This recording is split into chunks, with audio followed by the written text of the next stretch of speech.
पूर्व विधायक राजेश कालिया की कांग्रेस में वापसी हुई है।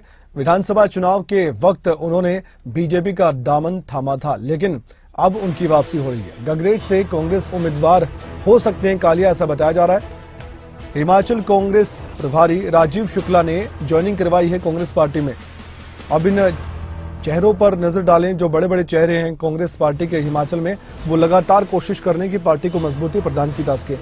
सुखविंदर सिंह सुक्खू, प्रतिभा सिंह, मुकेश अग्निहोत्री, राजीव शुक्ला और बड़े नेता जो एक साथ नजर आ रहे हैं, विक्रमादित्य सिंह। अब इन्होंने अपनी पार्टी को और ज्यादा ताकत देने की कोशिश की। इसी कड़ी में अब एक ऐसा चेहरा जो पहले कांग्रेस पार्टी के साथ था लेकिन बीजेपी में फिर गए, अब वापसी हुई है और राजीव शुक्ला ने वापसी करवाई है। हमारे साथ प्रदीप ठाकुर जुड़े हुए हमारे ब्यूरो, उनसे हम जानकारी हासिल करते हैं और ये जानने का प्रयास करते हैं कि इससे कांग्रेस पार्टी को क्या फायदा हो सकता है उपचुनाव में या फिर लोकसभा चुनाव में, उस क्षेत्र से जहां से ये चेहरा आता है। प्रदीप, हमने ये देखा कि राजीव शुक्ला ने दोबारा घर वापसी करवाई है कालिया की। ऐसे में आपसे मैं जानना चाहूंगा, जिस क्षेत्र से वो संबंध रखते हैं, आपको लगता है कि उनको प्रत्याशी बनाने पर भी कांग्रेस पार्टी विचार कर रही होगी? बिल्कुल, देखिए, जब चैतन्य शर्मा को टिकट दिया गया गगरेट विधानसभा क्षेत्र से, तो उसी दिन राकेश कालिया ने बीजेपी को छोड़ दिया था और उसके बाद इंतजार किया जा रहा था कि कांग्रेस पार्टी में वापसी कब होगी, और इन्होंने ऐलान भी किया था कि मैं कांग्रेस पार्टी में जाऊंगा।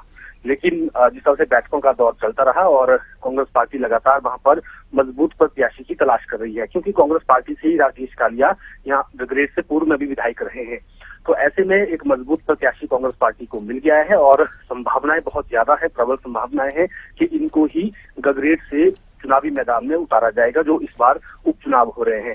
तो ऐसे में एक मजबूत चेहरा कांग्रेस पार्टी को मिल गया है। और वैसे भी इनका बैकग्राउंड कांग्रेस का ही था, लेकिन 2000 जो विधानसभा चुनाव थे उस वक्त ये भाजपा में चले गए थे और तब से जो है बीजेपी में ही थे। लेकिन अब इनकी कहीं ना कहीं जो वापसी हुई है उसका कांग्रेस पार्टी को जरूर फायदा मिलेगा, और इसको लेकर कशमकश काफी समय से चली हुई थी।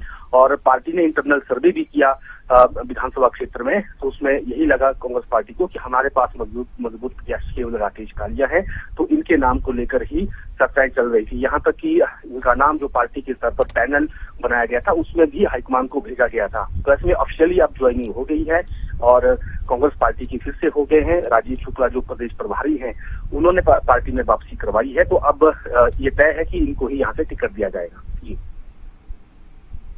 बीजेपी को किस तरह से नुकसान हो सकता है और कौन सी पार्टी का प्रत्याशी ज्यादा मजबूत दावेदारी जीत की पेश कर सकता है? क्या लगता है आपको, अगर दोनों तरफ देखा जाए तो एक चेहरा ये अगर इनको बनाया जा सकता है प्रत्याशी कांग्रेस पार्टी की तरफ से, और एक ऑलरेडी चुनावी मैदान में है? बिल्कुल, देखिए, चुनावी मैदान में इस वक्त जो भाजपा के प्रत्याशी हैं वो चैतन्य शर्मा हैं, और 2022 का चुनाव चैतन्य शर्मा ने कांग्रेस पार्टी के टिकट से लड़ा था और अब बागी होकर बीजेपी में चले गए हैं। तो कह सकते हैं कि इस विधानसभा क्षेत्र में भी लड़ाई कांग्रेस और कांग्रेस से ही जो गए हैं प्रत्याशी उनके बीच की है। हालांकि इसमें देखने वाली बात अब ये रहेगी कि जो बीजेपी का वोट बैंक है वो इसमें अहम रोल अब अदा करेगा, और इसमें किसका वोट बैंक ज्यादा होता है, कौन ज्यादा प्रभावी साबित होता है। तो जैसे जैसे नॉमिनेशन की प्रक्रिया पूरी होने के बाद प्रचार की रफ्तार होगी, उस दौरान बहुत सारी तस्वीर हम कह सकते हैं कि वो साफ होगी। बहुत बहुत धन्यवाद जानकारी देने के लिए आपका इस खबर पर, प्रदीप।